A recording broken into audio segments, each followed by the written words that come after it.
Halo, Assalamualaikum warahmatullahi wabarakatuh. Ketemu lagi dengan saya Daniar dalam sesi sharing is caring. Di sini Daniar mau men-sharingkan tentang pre-publikasi ilmiah buat para prajabers. Jadinya di sini Daniar juga membahas terkait urgensi publikasi ilmiah pada mahasiswa PPG Prajabatan menggunakan data PTK kolaboratif. Oke, untuk yang pertama, PTK kolaboratif itu apa dan kaitannya apa dengan publikasi ilmiah? Jadinya PTK kolaboratif itu adalah penelitian tindakan kelas atau action research yang wajib dilakukan oleh mahasiswa PPG Prajabatan selama PPL 1 dan PPL 2 dengan berkolaborasi bersama DPL dan guru pamong. Nah, hasil PTK kolaboratif ini biasanya berupa artikel ilmiah yang dapat dipublikasikan guna memenuhi kewajiban tugas pada LMS dengan mata kuliah PPL 2. Jadinya untuk PPL 1 itu biasanya diminta untuk berupa pelaporan, sedangkan PPL 2 itu diminta untuk publikasi. Jadinya diminta untuk publikasi ilmiahnya disubmit ke jurnal seperti itu. Walaupun tidak semua LPTK mewajibkan ya. Kebetulan LPTK saya itu meminta atau diwajibkan untuk hasil dari PTK kolaboratif di PPL 2 itu harus dipublish seperti itu. Nah, mengapa sih seperlu itukah harus dipublish artikel dari PTK ini? Ya, kenapa? Karena ditanyakan pada waktu wawancara UKPPG dan menjadi salah satu rubrik penilaian. Jadinya saya baru tahu alasan mengapa harus ada publish artikel ketika saya mengalami wawancara UKPPG. Di situ saya ditanyakan apakah artikel atau laporan studi kasus yang sudah saya rancang itu sudah dibentuk dalam bentuk artikel atau sudah dibuat dalam bentuk artikel dan sudah terpublish. Seperti itu yang pertama. Yang kedua, itu merupakan salah satu ciri dari pengembangan diri seorang guru atau calon guru. Jadinya kalau memang ditanyakan salah satu bentuk pengembangan diri itu seperti apa, jadinya salah satunya adalah melakukan publish artikel atau membuat artikel itu sendiri. Kemudian yang ketiga, itu juga sarana untuk meningkatkan kemampuan guru dalam pengembangan profesi agar lebih maju. Kemudian yang keempat, upaya untuk menyebarluaskan suatu karya pemikiran atau gagasan seseorang, jadinya agar lebih memiliki hak cipta seperti itu. Nah, kemudian apa sih bedanya artikel sama jurnal? Ini banyak sekali yang memang berbeda pendapat dan berbeda persepsi ya. Jadi, kalau artikel itu adalah tulisan yang bertujuan untuk memberikan informasi kepada pembaca tentang topik yang didukung oleh fakta, sedangkan jurnal itu adalah tulisan yang berisi artikel informatif dan akademis tentang suatu topik yang diterbitkan secara periodik. Jadinya artikel itu dibuat berdasarkan data di lapangan dan dikaitkan dengan referensi, sementara jurnal itu terdiri dari banyak artikel, sehingga artikel yang disubmit itu merupakan bagian dari jurnal seperti itu ya. Nah, kemudian ada yang bertanya pasti biayanya itu berapa untuk terbit artikel itu sendiri di jurnal-jurnal tertentu. Ini biasanya bergantung pada akreditasi dari jurnal yang dituju untuk publikasi. Jadinya akreditasinya atau reputasinya ini bergantung. Semakin tinggi reputasinya maka semakin mahal. Reputasinya kalau di internasional tentu lebih mahal daripada reputasi di nasional gitu ya. Jadinya semakin indeksnya tinggi atau indeks prestasinya tinggi, itu maka semakin mahal biayanya. Untuk jurnal internasional yang bereputasi harganya 3-15 juta untuk per artikel, sementara untuk di nasional itu ada yang 500.000 sampai 2 juta. Namun kadang kita disubsidi oleh kampus atau disubsidi oleh dosen pembimbing seperti itu. Nah, di sini ada DOAJ, Scopus, Sinta, Springer sama Thomson, itu adalah salah satu contoh dari jurnal-jurnal yang bereputasi seperti itu dan diakui oleh Kemendikbudristek. Nah, macam-macam dari akreditasi jurnal baik nasional dan internasional yang diakui oleh Kemdikbud itu adalah kalau nasional itu umumnya terindeks Sinta. Sintanya ada Sinta 1 sampai Sinta 6. Sinta 1 itu adalah yang paling tinggi, sementara Sinta 6 itu adalah yang paling rendah. Biasanya untuk harga Sinta 6 itu sekitar di 300 atau 200-an seperti itu. Sementara itu untuk yang internasional itu ada DOAJ, Scopus. Nah, ini harganya pasti juta-juta gitu ya harganya untuk per artikel seperti itu, dan beberapa memang diminta kita untuk melakukan seminar secara internasional baru diterbitkan seperti itu. Nah, ini adalah gambaran secara umum tentang perbandingan antara jurnal nasional dan jurnal internasional. Di sini kalau internasional itu ada publishernya itu adalah Elsevier. Kemudian untuk nasional itu adalah penerbitnya itu ada Jurnal Indonesia, macam-macam ya. Kemudian di sini itu ada database-nya itu disebut dengan Science Direct kalau untuk di jurnal internasional. Sedangkan kalau untuk di Indonesia itu ada dua, ada yang IP sama ada yang ISJD.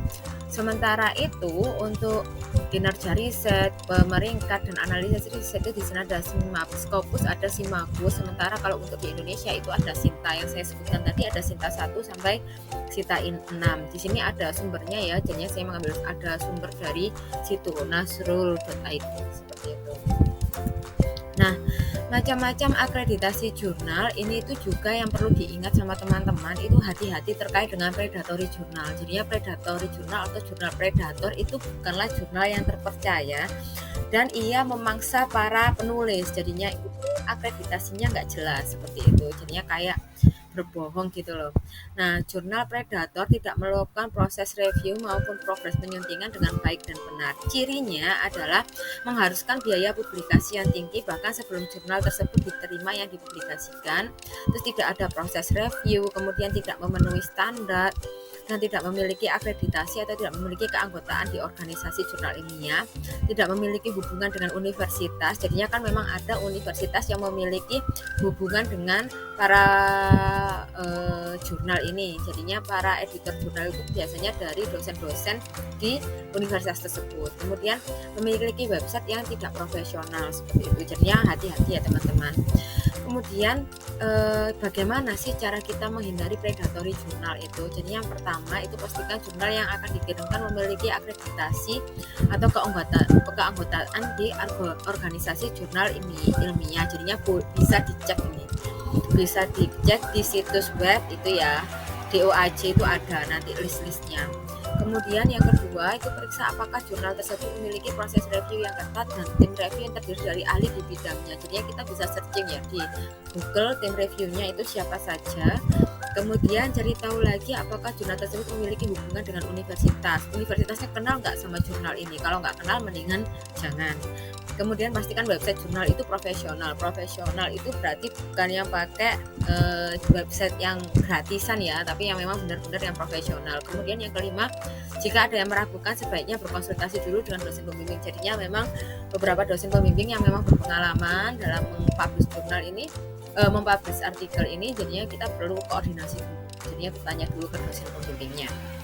Oke, seperti itu. Nah, mekanismenya, langkah yang ditempuh untuk publikasi artikel ilmiah ke jurnal ini adalah yang pertama itu adalah kita pengiriman makalah dulu atau pengiriman artikel. Setelah pengiriman artikel kemudian ada proses review nih dari para dewan editor. Nanti kita dikirim. Nah, kemudian kita melakukan perbaikan.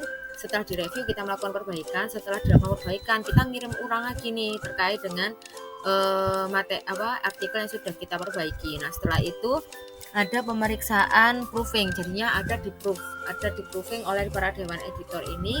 Setelah itu baru ada penerbitan. Kita diminta biaya kalau sudah masuk di proofing itu biasanya sudah diminta untuk kirim transfer biayanya seperti itu.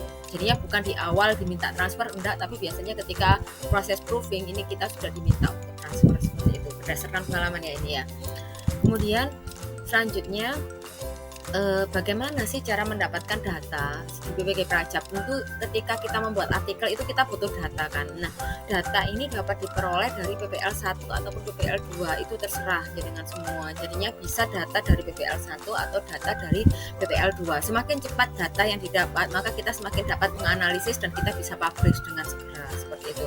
Tapi perlu dengan syarat konsultasi dulu dengan DPL dan guru kamu seperti itu nggih.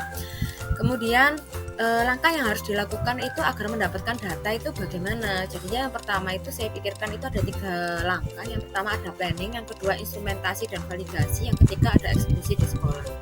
Planning itu berarti merencanakan variabel yang akan diukur sebelum PPL 1 atau PPL 2 serta instrumen yang perlu disiapkan apa saja. Jadinya apa nih yang lagi in dalam proses pembelajaran saat ini, misalnya terkait dengan model pembelajaran berdiferensiasi atau STEAM. Kemudian variabel yang diukur ini apa? Misal hasil belajar, motivasi belajar, terus kemudian misalnya terkait dengan bernalar kritis, kemudian misalnya berkaitan dengan pemahaman konsep, kemampuan pemecahan masalah, terserah jenengan semua. Nah, dari apa yang dipikirkan terkait dengan variabel yang diukur, instrumentasinya nanti bagaimana, itu disusun dulu rencananya. Disusun dulu, baru nanti dikonsultasikan ke dosen, setuju nggak sih dosen ini terkait dengan apa yang kita pikirkan, keterbaruannya ada nggak sih, itu yang perlu kita omongkan dulu atau yang kita pikirkan dulu kepada dosen. Jadi kita pikirkan dulu terus diomongkan ke dosen. Kalau dosen setuju, baru kita melakukan pembuatan instrumen dan melakukan validasi. Validasi itu nggak harus lebih baiknya ke dosen, tapi kita juga bisa melakukan validasi keterbacaan, misalnya menggunakan 60 orang di luar dari subjek penelitian. Jadinya misalnya subjek penelitiannya di kelas 10.1, kita mengambil validasi untuk keterbacaan itu di kelas 10.2, 10.3, 10.4 seperti itu, untuk memastikan bahwa instrumen kita itu sudah valid atau ajak seperti itu. Nah, kemudian setelah instrumen sudah divalidasi, semua sudah terlengkap untuk perangkat pembelajaran yang akan dieksekusi di PPL 1 atau PPL 2, baru kita melakukan eksekusi di sekolah. Tentunya sebelum eksekusi kita berdiskusi dulu dengan guru pamong. Guru pamongnya ini setuju nggak kalau kita ambil ini, tapi biasanya umumnya setuju seperti itu. Nah, setelah itu karena ini PTK kolaboratif, jangan lupa ditulis di setiap stepnya secara rigid, ditulis berarti pertemuan pertama ini ada masalah apa ya, pertemuan kedua ini sebagai masalah apa, sehingga ada rencana tindak lanjut yang dilakukan untuk pertemuan selanjutnya. Itu nanti boleh dipaparkan di artikel seperti itu ya. Nah, kemudian waktu untuk pembuatan sampai publikasi itu waktu butuh berapa lama? Nah, ini nggak mesti, setiap orang itu macam-macam. Ada yang 3 bulan selesai, ada yang 6 bulan selesai sampai publikasi, ada yang butuh lebih dari itu. Bergantung sama apa? Bergantung sama planning setiap mahasiswa, kemudian pembuatan instrumennya itu cepat apa enggak, kemudian eksekusi dan analisis datanya itu bagaimana, serta penulisan karya ilmiahnya dan lama publikasi dari jurnal itu. Jadinya tipsnya adalah cek jurnal yang akan dituju untuk dilakukan publikasi. Jadinya kita cek dulu biasanya terbit setiap bulan apa, itu kita cari tahu dulu, kemudian ditarik mundur ke belakang. Jadinya kita harus prepare-nya mulai dari kapan nih gitu. Jadinya kita buat timeline-nya, kita targetnya ini publikasinya kapan, terakhir pengumpulannya kapan, terus ditarik mundur ke belakang gitu ya. Kemudian kita download template artikel dari jurnal itu pasti sudah ada. Nah, itu sudah kita mulai cicil tuh untuk latar belakang, abstrak dan sebagainya seperti itu ya. Kemudian membuat template sudah, kemudian mengumpulkan artikel yang bereputasi dari nasional dan internasional yang berkaitan dengan topik yang diambil. Jadinya artikel itu dikumpulkan di awal yang berkaitan dengan pembelajaran berdiferensiasi, motivasi belajar dan sebagainya. Kita mengumpulkan bahannya di awal, kemudian kita rangkum seperti itu. Nanti untuk detailnya cara membuat artikel berdasarkan imrat nanti saya infokan di selanjutnya ya, video selanjutnya. Sehingga benang merah antara artikel dan PPL 1 atau PPL 2 ini apa? Jadinya artikel yang dipublish itu memang selalu berkaitan dengan kegiatan PPG. Salah satunya adalah kegiatan PPL 1 atau PPL 2. Kemudian ada LMS yang merequestkan untuk artikel itu bisa terpublish. Ini bergantung pada setiap dosen dan LPTK. Kalau dosen saya itu meminta untuk publish. Kemudian yang ketiga, laporan studi kasus itu boleh sama dengan artikel yang kita publish.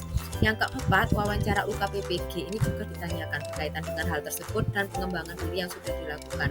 Sehingga karena keurgensian ini berkaitan dengan PPG Prajab ini, maka saya sarankan bahwa artikel yang dibuat itu usahakan sudah terpublish ketika Anda sebelum wawancara UKPPG seperti itu. Setidaknya kalau nggak terpublish, setidaknya kita sudah mendapatkan LOA lah atau Letter of Acceptance gitu. Seperti itu ya. Oke, sekian presentasi dari saya. Jadinya saya di sini mau menginformasikan terkait dengan alasan kenapa sih publikasi itu penting di PPG Prajab. Ternyata ada maksud balik semua itu, dan saya baru menyadarinya setelah ketika saya mau wawancara UKPPG. Oke, semoga ini bermanfaat. Mohon maaf jika salah kata. Terima kasih. Assalamualaikum warahmatullahi wabarakatuh.